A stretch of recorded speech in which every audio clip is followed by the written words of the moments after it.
తిరుపతి లీలామహల్ ప్రాంతంలో ఓ పానీపూరి బండి వద్ద అగ్ని ప్రమాదం సంభవించింది.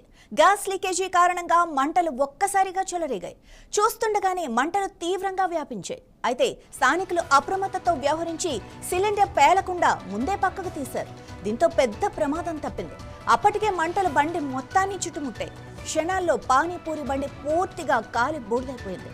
సమాచారం అందుకున్న అగ్నిమాపక సిబ్బంది ఘటనా స్థలానికి చేరుకొని మంటలను ఆర్పారు. పోలీసులు కూడా అక్కడికి చేరుకున్నారు. కానీ పోలీసులు కేవలం చోద్యం చూస్తూ ఉన్నారన్న విమర్శలు వినిపిస్తున్నాయి.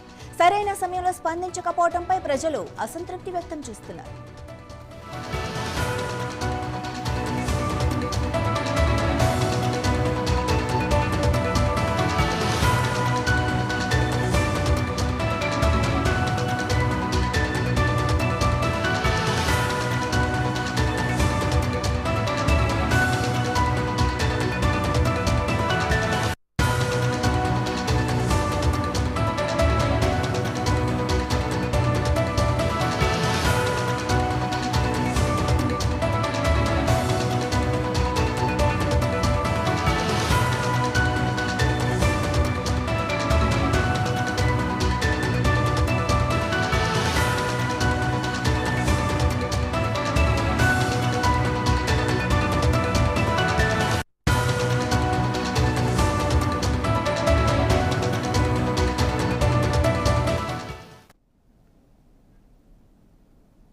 భద్రాద్రి కొత్తగూడెం జిల్లా అశ్వారావు